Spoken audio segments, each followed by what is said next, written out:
सजीवं सुतं देवं कंसचाणूरमर्दनं देवकी परमानन्दं कृष्णं वन्दे जगद्गुरुम्। छात्राः सुस्वागतम्। अद्य मम कक्षां संस्कृतं प्रति सर्वेषां कृते हार्दं सुस्वागतम्। अस्तु छात्राः, सर्वे आगच्छन्तु। अद्य अस्मिन् पवित्रदिवसस्य पवित्रे अस्मिन् समये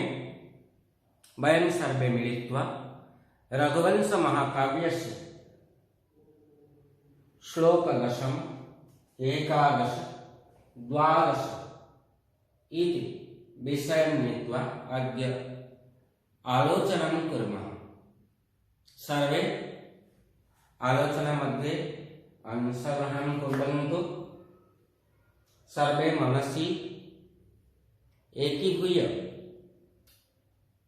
मां निकषा उपविशन्तु। एकेन लक्ष्येन छायाचित्रं पश्यन्तु। इतः पूर्वं भवन्तः नवश्लोकं यावत् पठितवन्तः। अद्य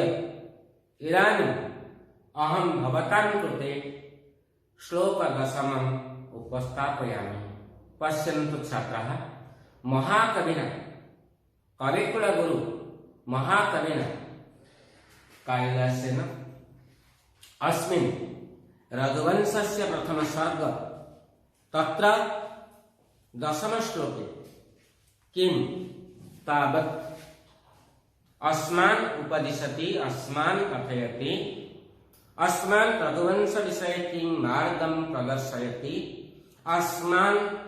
किं प्रेरणां ददाति, वयं सर्वे मिलित्वा पठिष्यामः। आगच्छन्तु छात्राः, पश्यन्तु। तं सन्तः श्रोतुमर्हन्ति,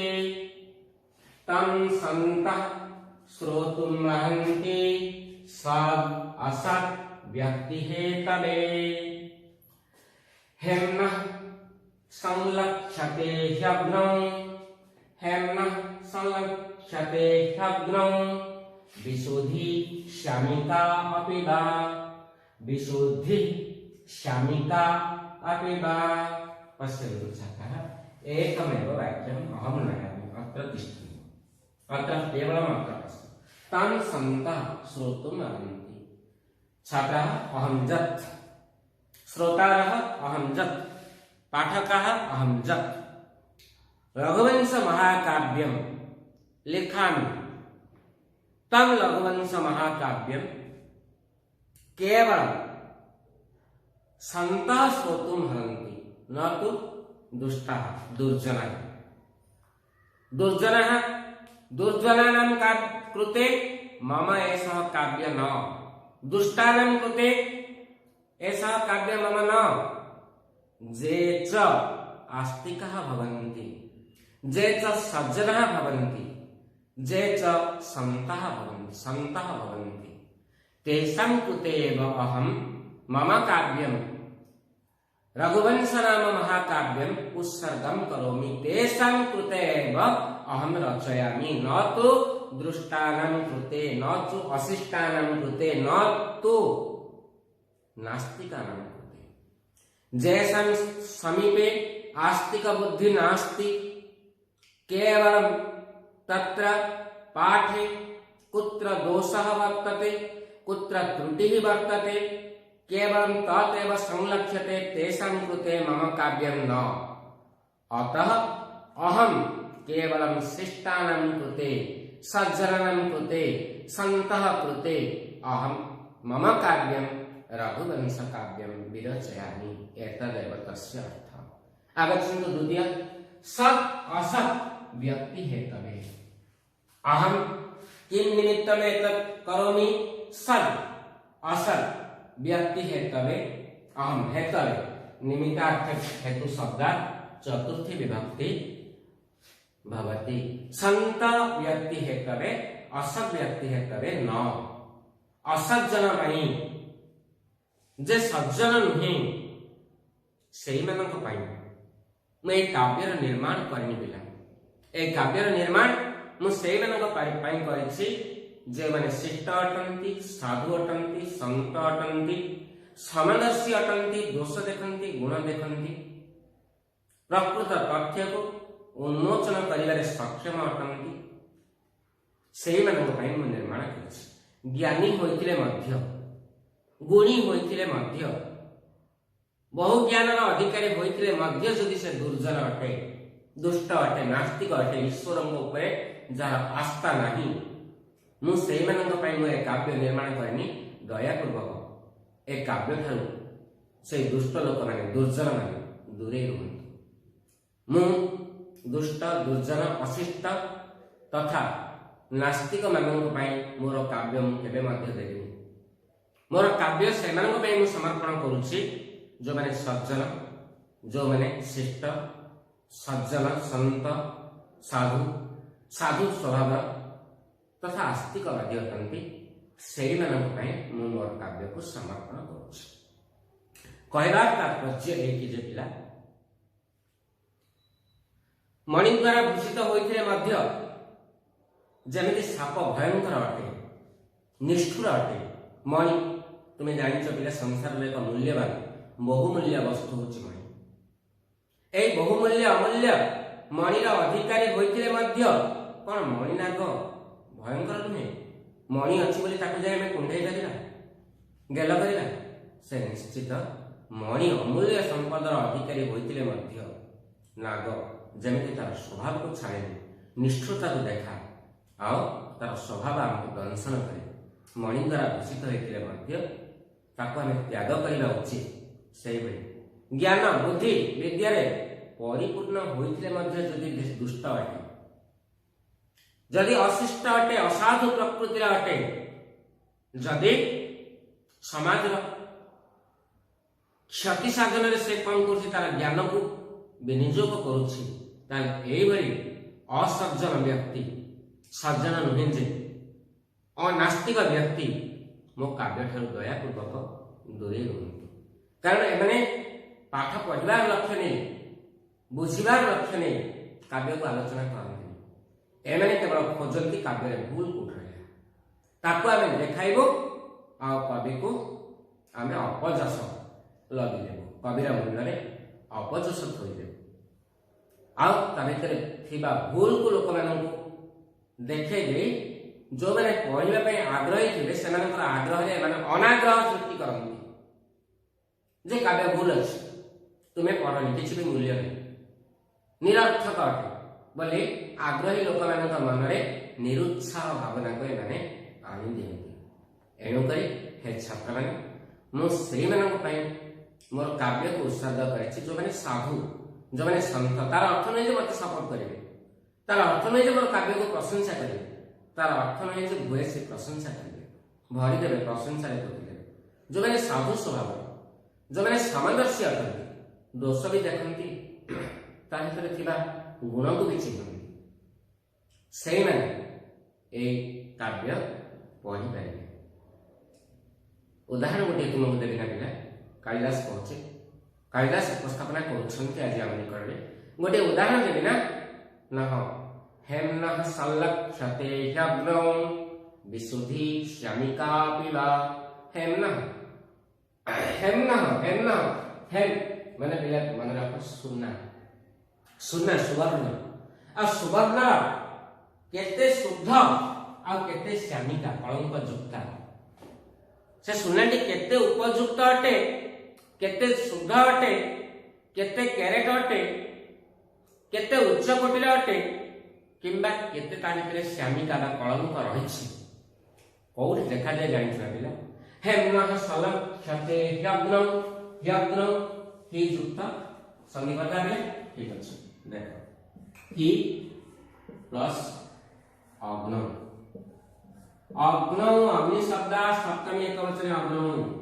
अग्नि रे नियर जिते हम सुना को पढ़ू सुना को जिते दाह करू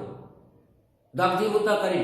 सुनारी हुए तो आम चक्षु भितर ज्ञान न था जाना सुनारी जे कि सुना को कारोबार करे से बुझीपारे निआरे पकईदेला सुनार कैरेट केते आउे से होलमार्क कर दिए कैरेट। सुनार शुद्धता केवल अग्नि ही मपा जाई पाइब एमती थोईदे ता आगे हाथ में धरेदे ये देखिए गोटे कथा कह सी देखिले आगे कमी सी देखिले आउ कथा कहे मत मतांतर सुना लोक मान हाथ में उपयुक्त मूल्य पाइपर ना उपयुक्त मूल्य पाइबा हेले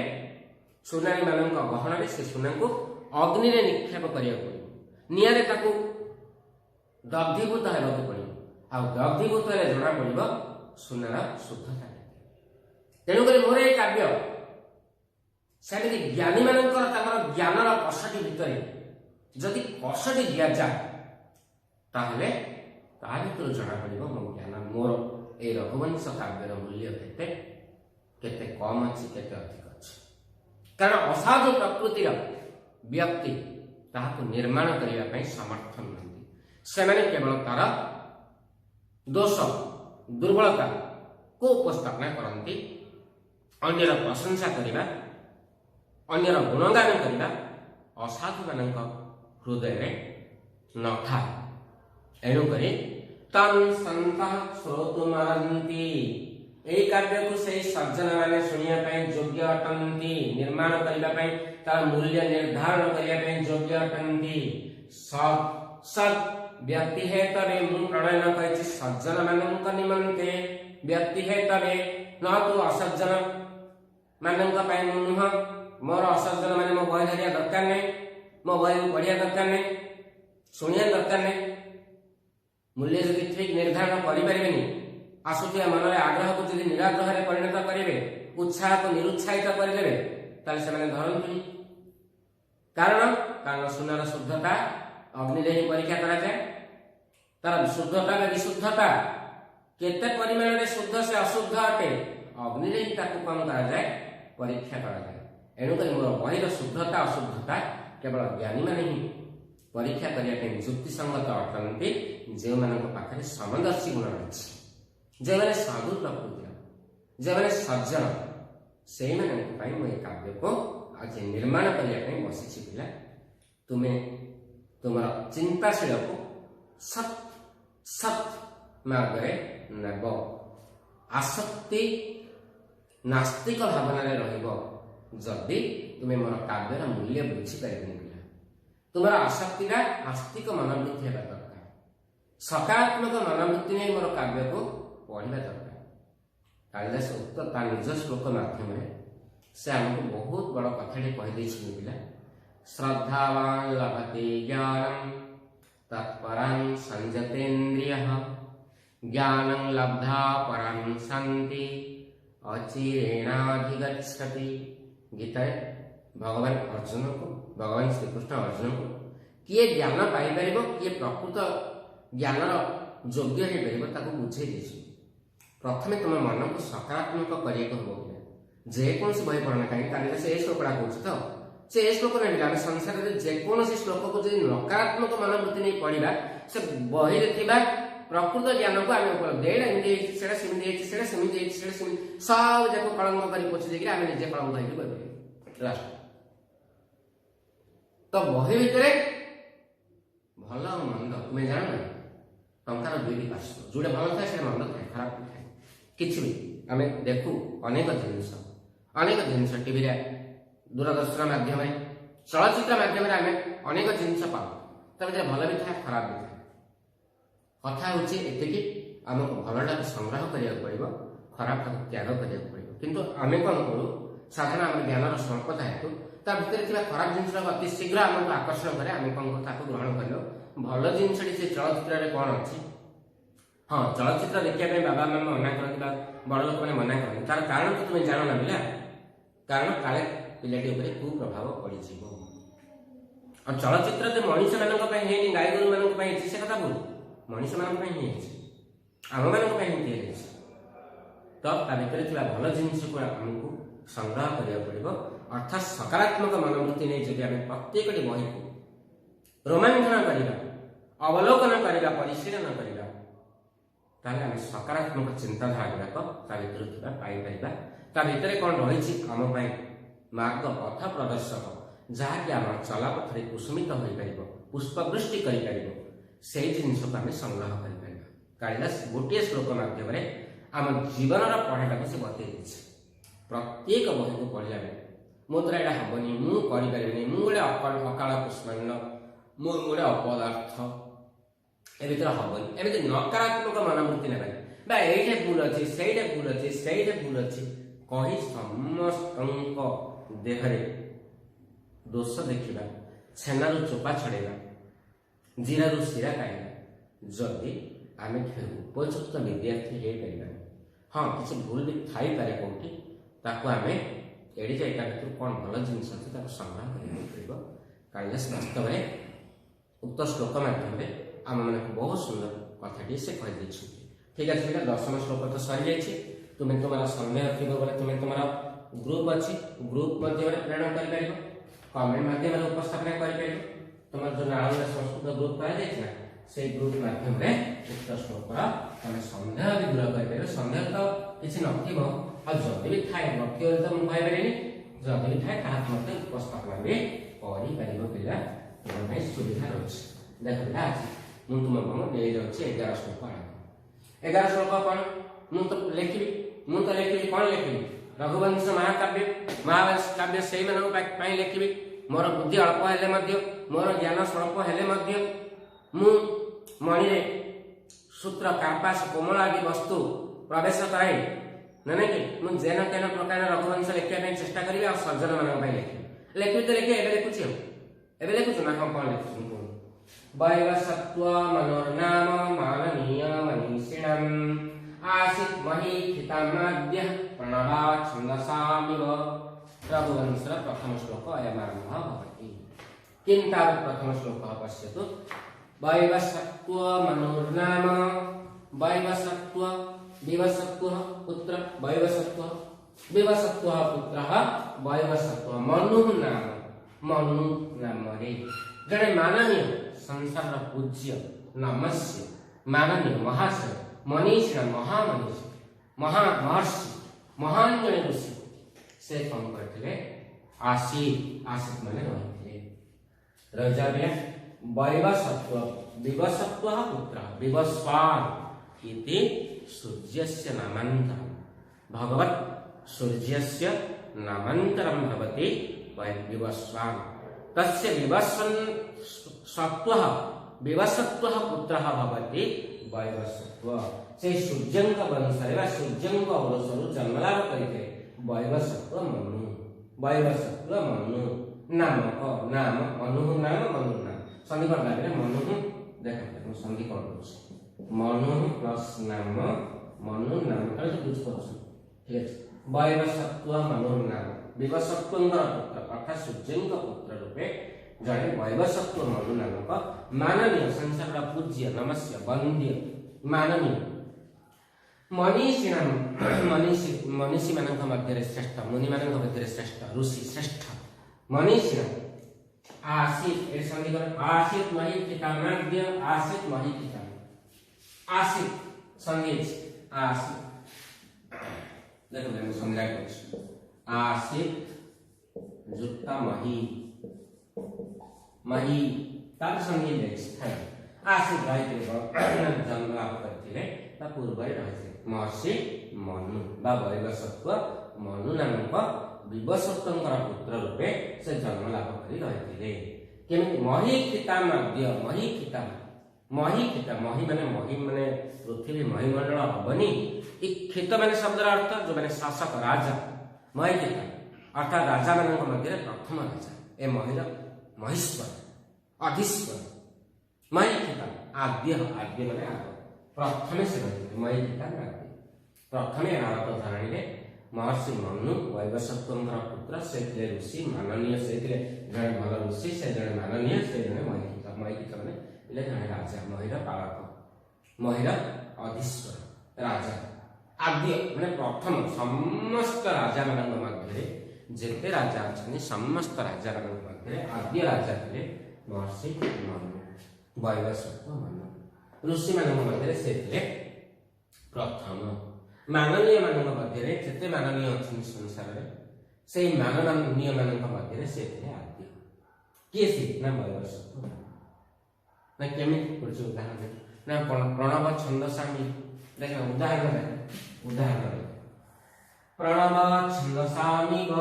प्रणव ए संधि कर दे प्रणव युक्त 6 कर दे 6 तले 6 है ना प्रणव विसर्ग युक्त छंदसामी युक्त युग छंदसाम प्रणव युग ओल्ड एजुकेशन छंदसाम निर्धारण सृष्टि समग्र वेद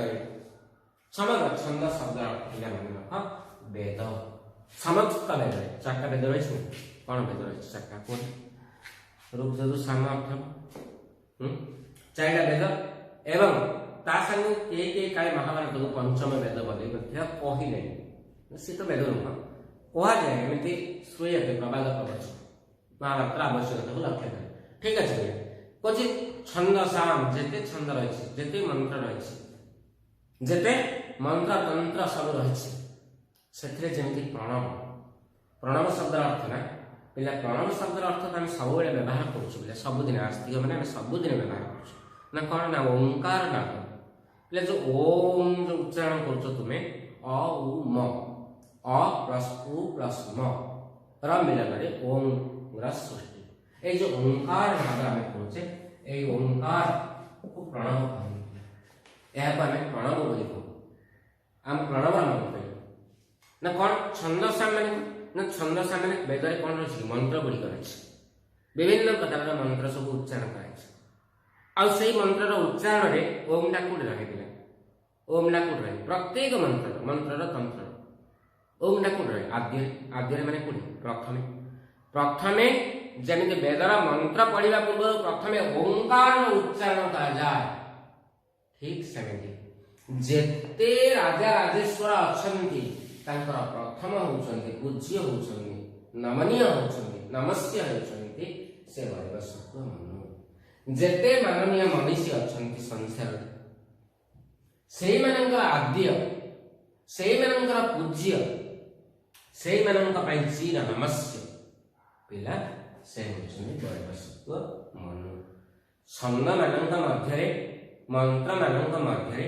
ओंकार जमी प्रथमे आदि पूजा पाए आदि शोभा पाए आदि रही था सेमती राजा मान मध्य वैवस्वत मान प्रथम माननीय मान मध्य से होती प्रथम मनीषी मान मध्य से होती प्रथम जे कि विवस्वान इत्यस्य पुत्र वैवस्वत विवस्वत पुत्र वैवस्वत विवस्वान शब्द अर्थ आउ थे मन पड़े विवस्वान हूँ सूर्यंकर नाड़ी सूर्यंकर जो सहस्र ना विद्यमान रही भीतर गोटे भिन्न एक नाम हूँ विवस्वान से विवस्वान पुत्र अर्थात सूर्यंकर पुत्र महर्षि मनु ये संसार में प्रथमे प्रजापति मनु बा विवस्वत मनु प्रथमे कौन करते से जात होते जन्म नहीं मुनि मान मध्य से प्रथम ज्येष्ठ श्रेष्ठ वरिष्ठ प्रातः स्मरणीय अति वंदनीय अति गौरवान्वित माननीय जदि किए सी होती वैवस्वत मनु आ जेते राजा राजा राजेश्वर महेश्वर महिला पालक से मध्य चिर नमस्य चिर पूज्य आदौ ग्रहण योग्य आदौ उच्चारण योग्य सी होती वैवस्वत मनु ये तुम रघुवंशर आरंभ श्लोक पिला कालिदास 11 नंबर श्लोक से काव्य आरंभ कर वैवस्वत कि रघुवंशर जन्म सूर्यंग पुत्र वैवस्वत मनु कि भाव सृष्टि धीरे धीरे धीरे धीरे से मूल पिंड को से चल मूल पिंड रू कौन कर कालिदास वर्णना कर रघुवंशर महाकाव्य जोड़े कि भगवान राम परिचय एमती लवकुश परिचय ताहा व्याप्त अटे से मूल जाओ मूल होती विवस्वत पुत्र वैवस्वत मनु से कौन थे महीमंडल थी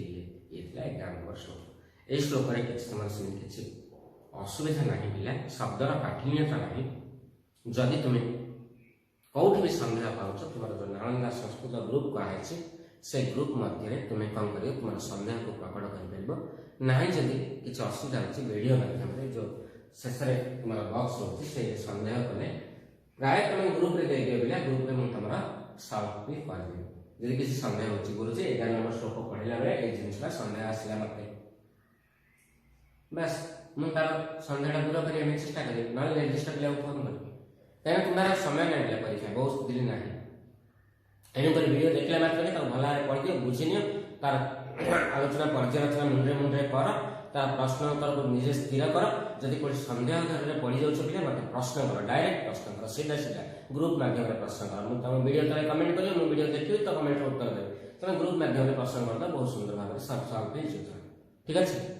देखो बोले कि लिखले तमरे 11 नंबर श्लोक आज आसे शेष श्लोक दिला आज शेष श्लोक होछि द्वादश श्लोक माने शेष श्लोक रे शिखबको 12 नंबर श्लोक देखो 12 नंबर श्लोक रे कोन होछि श्लोक नंबर 12 नंबर श्लोक रे कोन होछि तदन्वये शुद्धिमति प्रसुप्तः शुद्धिमत्तरः तदन्वये शुद्धिमति प्रसुप्तः शुद्धिमत्तरः दिलीप इति राजेन्दु इंदु क्षीरनिधौ इव दिलीप इति राजेन्दु इंदु क्षीरनिधौ इव ठीक है तदन्वये सेई मनुंक वंश तदन्वये सेई वैवस्वतंक मनुंक ठान सेई शुद्धिमत्रा वंश जो वंश वैवस्वत वंश शुद्धिमति मति शुद्धि अति शुद्ध से वैवस्वत मनुंक वंश शुद्धि प्रसूत प्रयुक्त सुयुक्त प्रसूत जन्म लेते जात होते संपन्न होते सृष्टि होते कि ना शुद्धि मात्रा शुद्धि वंश शुद्धि मात्रा गोटे बहुत उच्च कोटीर वंश बहुत उच्च कोटीर जड़े जन्म लाभ करते सी होती कि दिलीप इति संधि विसर्ग अच्छी विसर्ग आछे केवल विसर्ग अच्छे इला लोप पे दिलीप इति दिलीप नाम अति शुद्धतर वंश रे अत्यंत शुद्ध वंश रे अत्यंत शुद्धतर बोले जानते ना तर और तम प्रत्यय व्यवहार बोले सब पढ़ी चले शुद्ध काय वंश रे शुद्धतर राजा दिलीप प्रसूत जन्म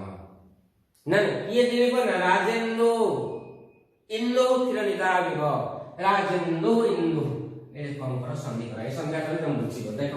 हम से कर दो तुम में राजेन्दु राजा युक्त इंदु राजा युक्त इंदु विसर्ग देना हां इंदु विसर्ग दे प्लस आउट इंदु इंदु राजेन्दु एडो छिले राजेन्दु एजे विसर्ग देते बोले ए जो रडा छै विसर्ग दे कोन है इंदु तापर कोन भाबे इंदु राजेन्दु इंदु एडो विसर्ग दे इंदु राजेन्दु राजा चंद्र इंदु शब्द अर्थ बिला मान चंद्र दिलीप नामक तारा गणक भाई चंद्र जमिति श्रेष्ठता थाए समस्त राजा मानक मध्य तांगा इंदु हेबा पई जे योग्य चंद्र हेबा पई योग्य जे श्रेष्ठ अति उत्कृष्ट सेई बली राजेन्द्र राजचंद्र जन्मलाभ करथिले ना बुझे एतिक अर्थ बुझन तो एटी इंद्र था ए इंद्र था एतिक अर्थ गोटे पूरा सरल रेखा बुझी एटी टिके दे ना सेई वंश रे सेई शुद्धकाय वंश रे सेई वैवस्वत जो वैवस्वत मानुथिले के विवस्वांकर पुत्र सूर्यंकर पुत्र वैवस्वत मानु तांकर अति शुद्धकर वंश रे अत्यंत शुद्धतर अत्यंत शुद्ध वंश रे शुद्धतर दिलीप नामक दिलीप बोले जड़े राजचंद्र प्रसूत श्रेष्ठ राजा राजचंद्र श्रेष्ठ राजा प्रसूत जन्मलाभ करथिले या क्या कोन अर्थ वैवस्वत्व मनुंक वंश एक शुद्धकाय वंश एथिरे मात्र संधान काहेकि ना एथिरे जन्मलाभ करथिया प्रत्येक राजा प्रत्येक व्यक्ति संसार में महत दान रही निजर गुण चरित्र कौथिरे मध्य एमनकर किले मात्र टिके मध्य व्यक्तिक्रम नथिला जीवन परिचर्या मध्य एणुक तांकर वंश अत्यधिक शुद्ध वंश आउ सेई शुद्ध वंश ସେହି ଅତି ଶୁଦ୍ଧ କାୟ ବଂଶରେ ଅତ୍ୟନ୍ତ ଶୁଦ୍ଧତର ଚରିତ୍ର, ଜୀବନରେ କଳଙ୍କର ଛିଟା ଲାଗିନଥିବା, ଜୀବନରେ କେବେ କଳଙ୍କର କାଳିମା ଜାଣିନଥିବା ଶୁଣିନଥିବା ଏଇଭଳି ଅତ୍ୟନ୍ତ ଶୁଦ୍ଧତର ଦିଲ୍ଲୀପ ନାମକ ରାଜଚନ୍ଦ୍ର ରାଜଶ୍ରେଷ୍ଠ, ତାରା ଗହଣରେ ଚନ୍ଦ୍ରର ଯେମିତି ଶ୍ରେଷ୍ଠ, ରାଜା ଗହଣରେ ଦିଲ୍ଲୀପଙ୍କର ସେମିତି ଶ୍ରେଷ୍ଠତା ରହିଛି। ତେଣୁକରି କବି ଏଠି ରାଜଚନ୍ଦ୍ର ସହିତ ଉପମା ଅଳଙ୍କାର କରିଛି। ଦିଲ୍ଲୀପ ନାମକ ରାଜଚନ୍ଦ୍ର ଜନ୍ମଲାଭ କରିଥିଲେ, ପ୍ରସୂତ ହୋଇଥିଲେ, ପ୍ରସୂତ ଅର୍ଥ ଜନ୍ମଲାଭ କରିଥିଲେ। ନା କହୁଛି ଗୋଟେ ଉଦାହରଣ ଦେଲି, ଉଦାହରଣ ଦେଲେ ତ ଭଲ ଲାଗନ୍ତା, କେମିତିକା ବଂଶରେ କେମିତିକାର ରାଜା ଜନ୍ମ। ନା ଉଦାହରଣ ମୁଁ କଣ ଦେଇଥିଲା ଦେଇଦେଇଛି, କାଳିଦାସ ନିଜେ ଦେଇଦେଇଛୁ। ନା ଇନ୍ଦୋ କ୍ଷୀର ନିଧৌ ଇବ, ନା ନିଧା ବିବ ଦିଆଯାଇଛି, ନା ନିଧା ବିବର ସନ୍ଧିକର ନିଧୌ ନିଧୌ ଯୁକ୍ତ ଇବ। ଇବ ଶବ୍ଦର ଅର୍ଥ ତୁମେ ଜାଣିଛ କହି। ନିଧି ଶବ୍ଦର ଅର୍ଥ କଣ? ସମୁଦ୍ର। କ୍ଷୀର ନିଧିର ଅର୍ଥ କଣ? କ୍ଷୀର ସମୁଦ୍ର। କ୍ଷୀର ସମୁଦ୍ର। ନିଧୌର ଅର୍ଥ ସପ୍ତମୀ ଏକବଚନ, ନିଧୌଟା ହଉଛି ସପ୍ତମୀ ପ୍ଲସ ଏକବଚନ, ସପ୍ତମୀ ବିଭକ୍ତି ଏକବଚନ ହଉଛି ମୁନିର ମୁନ, ନିଧିରେ ନିଧୌ। ନିଧୌ ମାନେ ନିଧିରେ, କୋ ନିଧିରେ? କ୍ଷୀର ନିଧିରେ। କ୍ଷୀର ନିଧି କଣ? ନା କ୍ଷୀର ସମୁଦ୍ରରେ। କ୍ଷୀର ସମୁଦ୍ର କଥା କହୁଛନ୍ତି ନା? ହଁ, କ୍ଷୀର ସମୁଦ୍ର କଣ? ନା ଅତିଶୟ ଧବଳ ସମୁଦ୍ର ହଉଛି ପିଲା କ୍ଷୀର ସମୁଦ୍ର। ଆମର ଯୋଉ ପୁରାଣରେ ବର୍ଣ୍ଣନା ସପ୍ତ ସାଗର, ସେ ସପ୍ତ ସାଗର ଭିତରୁ କ୍ଷୀରସାଗର ଏକ ଅନ୍ୟତମ। ନା କ୍ଷୀରସାଗର ଦେଖିବା ପାଇଁ କେମିତି ହେଇଥିବ କହୁଛି, କାଳ୍ପନିକ ଚିତ୍ର ଦିଅନ୍ତୁ। ଆପଣ ଦେଖିନଥିବେ, ମୁଁ ତ କେବେ ଦେଖିନଥିଲି। କ୍ଷୀରସାଗର କେବଳ ପୁରାଣ ବର୍ଣ୍ଣିତ ଏକ ପ୍ରକାରର ସାଗର, ତ ଦେଖିବା ପାଇଁ କେମିତି ହେଇଥିବ? କ୍ଷୀରଟା ତ କେବେ କଳା ନୁହେଁ, ଅତ୍ୟନ୍ତ ଧବଳ, ଅତିଶୟ ଧବଳ କ୍ଷୀର ସମୁଦ୍ରରେ, ଧବଳ ଠାରୁ ଧବଳ, ଧବଳ ଠାରୁ ଧବଳ, ସାରା ପୃଥିବୀକୁ ଧବଳ କରିପାରୁଥିବା ଚନ୍ଦ୍ରଙ୍କର ଯେମିତି ଜନ୍ମ, କ୍ଷୀର ଧବଳ କାୟ ସମୁଦ୍ରରେ ଧବଳ ଚନ୍ଦ୍ରମାର ଯେମିତି ଜନ୍ମ, ସୃଷ୍ଟି ଦିଶେ ଯେମିତି ପାଉଦ ଭୌତ, ଯାହାଙ୍କର ଚନ୍ଦ୍ରର ଚପରି କିରଣ ପଡ଼ିଗଲା ପରେ ଏ ସୃଷ୍ଟି ପାରଦ ଧୌତ ଭଳି ଦେଖାଯାଏ। ସତେ ଯେମିତି ଜଳ ସ୍ଥଳ ନଭ ସୃଷ୍ଟି ଦିଶେ ଯେମିତି ପାରଦ ଧୌତ। ତ କହିବାର ତାତ୍ପର୍ଯ୍ୟ, ଯାହାର କିରଣ ଏତେ ଶୁଭ୍ରତା ରହିଥାଏ, ସେଇଭଳି ଅତ୍ୟନ୍ତ ଶୁଭ୍ର ଶରୀରର ଚନ୍ଦ୍ରମା ଯେମିତି ଅତି ଶୁଦ୍ଧ କ୍ଷୀର ସମୁଦ୍ରରେ, ଅତିଶୟ ଶୁଦ୍ଧ ଧବଳ କ୍ଷୀର ସମୁଦ୍ରରେ ଅତ୍ୟନ୍ତ ଧବଳ ଚନ୍ଦ୍ରମାର ଯେମିତି ଜନ୍ମ, ସେମିତି ଅତ୍ୟଧିକ ଶୁଦ୍ଧ ବଂଶରେ ଅତ୍ୟଧିକ ଶୁଦ୍ଧ ଠାରୁ ଆହୁରି ଶୁଦ୍ଧତର ଦିଲ୍ଲୀପ ନାମକ ରାଜଚନ୍ଦ୍ର ଜନ୍ମ ଲାଭ କରିଥିଲେ। ବୁଝିଗଲେ? ଶ୍ଲୋକଟି କାଳିଦାସଙ୍କର ଉପମା ଅଳଙ୍କାର ଅଛି। କଣ ଉପମା ଅଳଙ୍କାର ଅଛି? କ୍ଷୀର ସମୁଦ୍ରରେ, ନା ଆଉ ଟିକେ ମିଶାନ୍ତୁ, ଧବଳ କ୍ଷୀର ସମୁଦ୍ରରେ, ନା ଆଉ ଟିକେ ମିଶାନ୍ତୁ, ଅତିଶୟ ଧବଳ କ୍ଷୀର ସମୁଦ୍ରରେ। କଣ ହେଲା କହୁଛି ତାପରେ?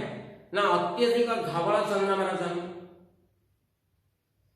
ଧଳା କିରଣକୁ ଦେଉଥିବା, ଶୁଭ୍ରତା କିରଣକୁ ଦେଉଥିବା, ସ୍ୱଚ୍ଛ କିରଣକୁ ବାଣ୍ଟି ଦେଉଥିବା ଚନ୍ଦ୍ରର ଯେମିତି ଜନ୍ମ। କ୍ଷୀର ସମୁଦ୍ରରେ ଧବଳ କାୟ କ୍ଷୀର, ଅତିଶୟ ଧବଳ କାୟ କ୍ଷୀର ସମୁଦ୍ରରେ ଧବଳ ଠାରୁ ଅତ୍ୟଧିକ ଧବଳ ଶ୍ରେଷ୍ଠ ଧବଳ ଚନ୍ଦ୍ରମାର ଯେମିତି ଜନ୍ମ, ଠିକ ସେମିତି ପ୍ରୟାସ ପିଲା ଅତ୍ୟନ୍ତ ଶୁଦ୍ଧ ବୈବସତ୍ଵ ମନୁଙ୍କ ବଂଶରେ ସେମିତି ପୁରା ଶୁଦ୍ଧରୁ ଶୁଦ୍ଧତର ଚରିତ୍ର ଲାଭ କରିଥିବା ରାଜା ଦିଲ୍ଲୀପଙ୍କର ବା ଦିଲ୍ଲୀପ ନାମକ ରାଜଚନ୍ଦ୍ରଙ୍କର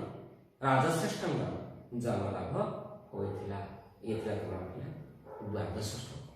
ଠିକ ଅଛି, ଆଜି ପାଇଁ ତୁମମାନଙ୍କ ପାଇଁ ଏତିକି ରଖିଦେଉଛି। ଯଦି କୋଉଠି ସୁନ୍ଦର ଥାଏ ତୁମେ ତୁମର ସଂସ୍କୃତ ନାଳନ୍ଦା ଗ୍ରୁପରେ ତୁମେ ତାକୁ ପ୍ରେରଣ କର। ଠିକ ଅଛି, ଆଗାମୀ କାଳାଂଶରେ ଆମେ ଏ ଶ୍ଲୋକକୁ ଆମେ ମାନେ ଆଗ କରିବା। ଅସ୍ତୁ ସର୍ବ।